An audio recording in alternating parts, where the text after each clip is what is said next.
Au nom du Père et du Fils et du Saint-Esprit. Amen. Venez, Esprit Saint, remplissez les cœurs de vos fidèles et allumez en eux le feu de votre amour. Envoyez votre esprit et tout sera créé, et vous renouvellerez la face de la terre. Prions.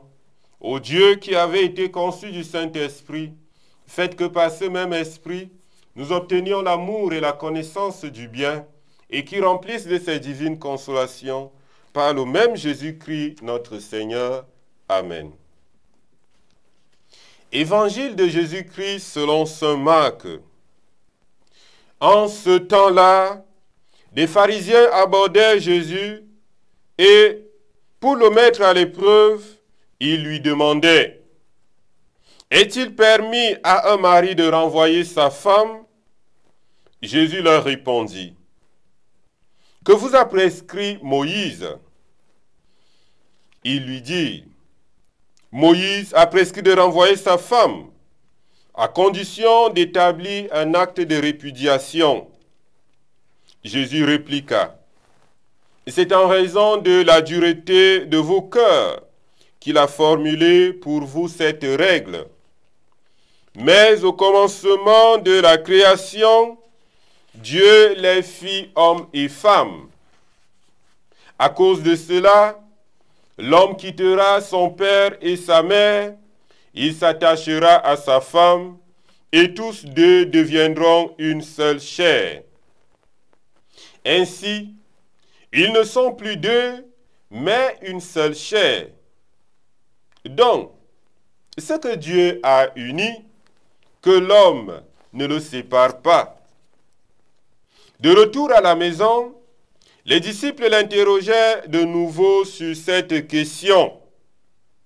Il leur déclara: celui qui renvoie sa femme et en épouse une autre devient adultère envers elle.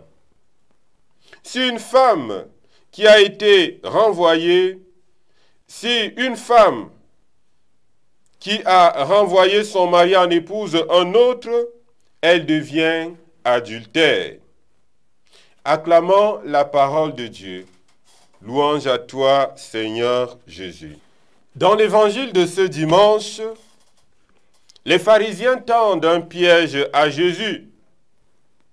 À partir de la réponse que donne Jésus, nous pouvons tirer quelques enseignements. Tout d'abord, le mariage ne peut exister qu'entre un homme et une femme. Ensuite, l'indissolubilité du lien du mariage qui lui donne son caractère unique et définitif. Et enfin, le mariage devient le reflet de l'amour de Dieu pour les hommes.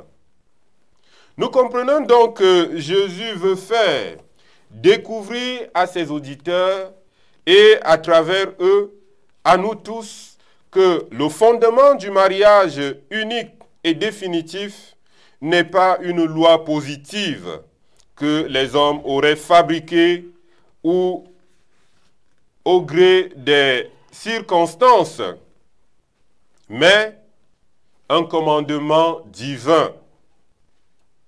L'homme quittera son père et sa mère, il s'attachera à sa femme, et tous deux ne feront plus qu'un. Ainsi, ils ne sont plus deux, mais ils ne font qu'un. C'est bien ici le défi de notre vie chrétienne. Lutter pour maintenir l'unité que Dieu a voulu par le mariage. De cette unité dépend l'unité et la force de la famille. Aujourd'hui, rendons grâce à Dieu pour la force qu'il donne aux hommes et aux femmes qui vivent fidèlement leur engagement. Rendons grâce à Dieu pour la joie des enfants qui grandissent avec des parents qui les aiment. Rendons grâce à Dieu pour les époux et les épouses délaissés qui restent fidèles à leurs engagements. Et rendons grâce à Dieu aussi pour ceux qui ne restent pas fidèles à cet engagement premier.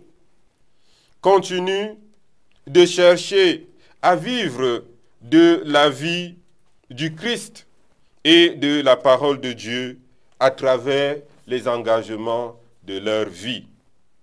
Que Dieu Tout-Puissant vous bénisse, le Père, le Fils et le Saint-Esprit.